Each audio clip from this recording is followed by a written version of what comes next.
All right, I'm here with Granger today. He just got done telling me how he dropped the soap in the shower, but we're not going to talk about that story. We're going to talk about The Roman Forum. the Roman Forum. That was Amazing. amazing. It was something, Granger, that's probably top 10 of what you were looking forward to on the trip? Yeah, and now that I actually saw it, it exceeded my expectations, I would have to say.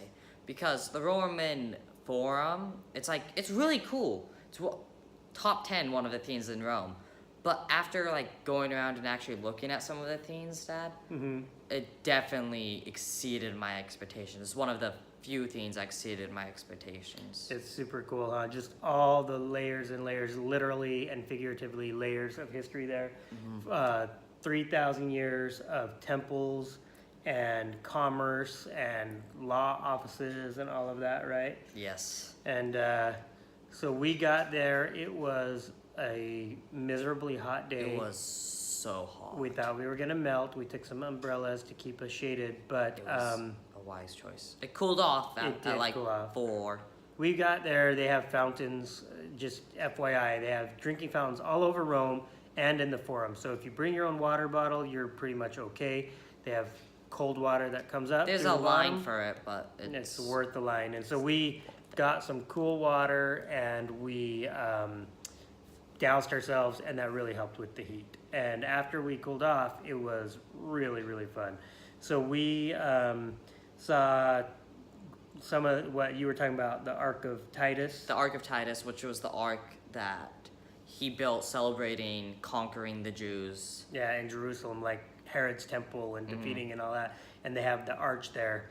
And that was pretty, that triumphal arch to that emperor. And it's still well intact. Yeah. And do they let you walk under it? When we were there, you couldn't walk under it when we were there. And I've been there 3 times and I've never been able to walk under it. So maybe not, I don't know. But you can walk on the roads. The roads, and these are the same paving stones that Caesar walked on, right? Most of them are the original stones used all the way back then. I believe that road is called the Via Sacra, but Sacra.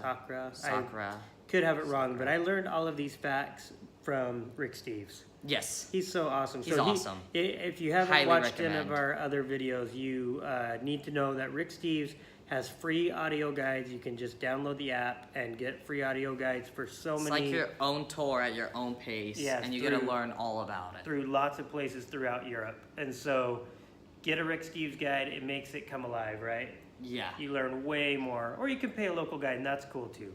But we just, with 6 of us, it's easier to do the Rick Steves thing. And so we learned a lot about it. We saw the remains of all the temples, the ancient Temple of Jupiter, right? There's just a few columns left. Was that Augustus Temple or Ramus, the Temple of Ramus? And do you remember what it was called? I don't remember. There were so many. There's so many, but it had the original bronze doors. Oh, yeah, the original bronze doors. That was really cool. Still hanging for 1,700 years on the same hinges. That is good craftsmanship. As Cameo said, I want that guy to do the work on my house. And me too. And then we also saw the Vestal Virgins Temple. The small part of it. It's not a whole thing. Yeah, it's only a portion of it. But you can see their gardens where they live. Yeah, their homes. That I don't know if I'd want that job. It comes with great benefits on retirement, but 30 years of being a Vestal Virgin. And if they think, not even if they have it, just I don't think that you're a virgin anymore. We're going to bury you alive. With a lamp. You get a lamp. And a piece of bread.